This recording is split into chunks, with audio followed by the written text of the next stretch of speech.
5 pasukan elit Indonesia yang ditakuti dunia.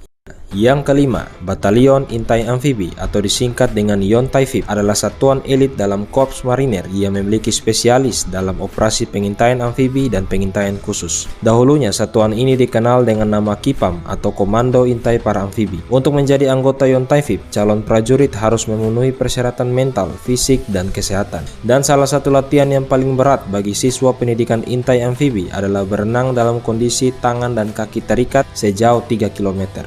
Yontaifib atau Batalion Intai Amfibi mempunyai tugas utama untuk membina dan menyediakan kekuatan serta membina kemampuan unsur-unsur amfibi maupun pengintaian darat serta tugas-tugas operasi khusus dalam rangka operasi pendaratan amfibi.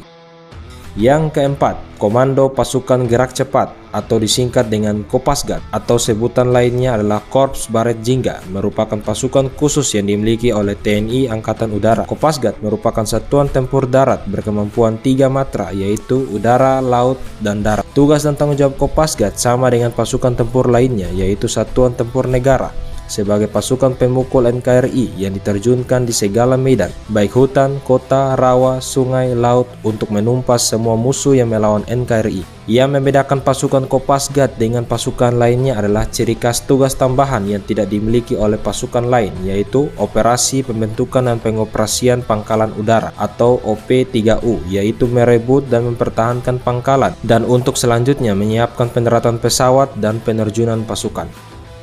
Yang ketiga, Komando Pasukan Katak atau disingkat dengan Kopaska adalah satuan khusus milik TNI Angkatan Laut yang berkedudukan langsung di bawah Komando Armada Republik Indonesia dan bertanggung jawab langsung kepada Kepala Staf Angkatan Laut. Komando Pasukan Katak biasanya mengemban tugas operasi rahasia seperti operasi amfibi, operasi khusus, dan memperlancar dukungan-dukungan lain dalam operasi TNI Angkatan Laut. Komando Pasukan Katak biasanya mengemban tugas operasi rahasia seperti operasi amfibi, operasi khusus, dan dukungan-dukungan lain guna memperlancar operasi-operasi TNI Angkatan Laut.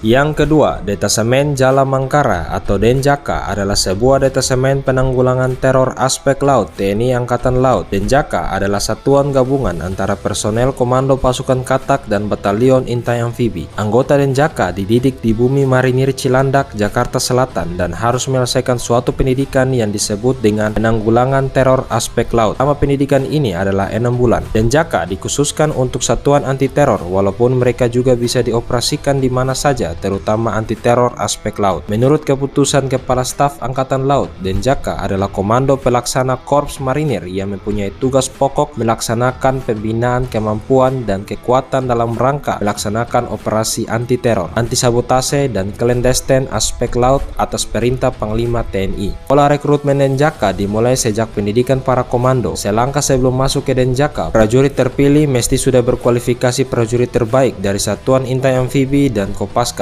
untuk bisa bergabung dengan Satuan Denjaka. Dalam menjalankan aksinya, satuan ini dapat digerakkan menuju sasaran baik lewat permukaan atau bawah laut maupun lewat udara.